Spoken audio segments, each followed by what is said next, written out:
Article number 44. How do we evaluate a property to decide if it is a deal?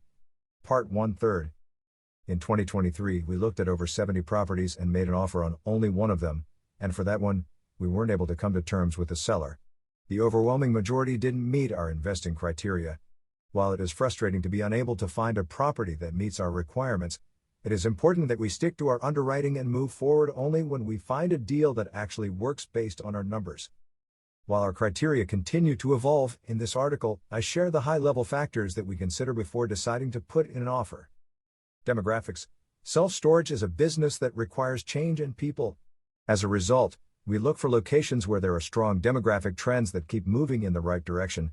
While a strong influx of people is one of the reasons we are looking at Texas, when evaluating a property, we are looking at the county or census tract that the property is located in to make sure that it is growing as well. There are actually counties in TX where the population is shrinking, which would not be good for storage facilities in that area.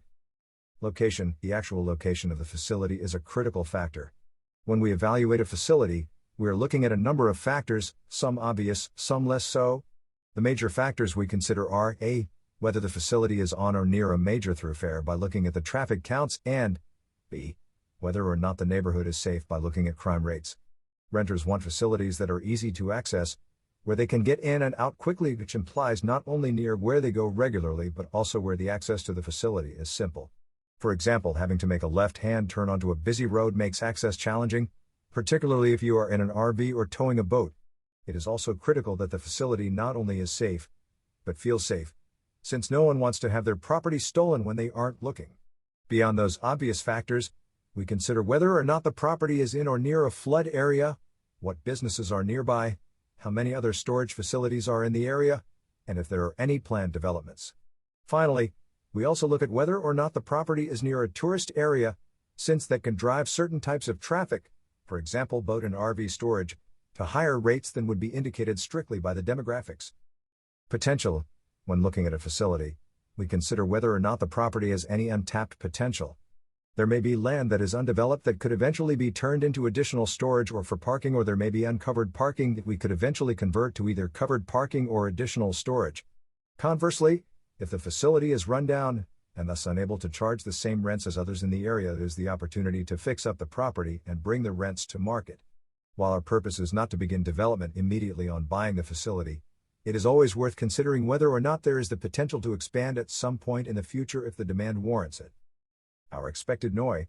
Brokers love to write pro formas that have high cap rates, since those lead people to believe that is what they will get if they buy the facility. However, in most cases, I have found those projections to be unrealistic. For example, they don't include any management fees or, at best, a minimal management fee. I don't know about you, but I don't want to spend 60 hours a week doing on-site management for a facility and get paid only $5,000 for the entire year. Yet that is what some brokers use in their projections. We have talked to multiple third-party management companies and used their actual costs in our projections. We also adjust the property taxes and insurance based on the purchase price of the property as opposed to expecting the current tax rates to continue unchanged. Finally, we include services like tax prep and bookkeeping into our projections, since these are important services to have done properly and professionally. Brokers tend to be similarly optimistic when it comes to addressing existing vacancies. For a new property, they will often project that it will be full in less than a year. For existing properties, they project both being able to raise rents 10% and decrease vacancy at the same time. While these assumptions may, or may not, be reasonable in a particular market, we tend to be conservative and go with industry averages.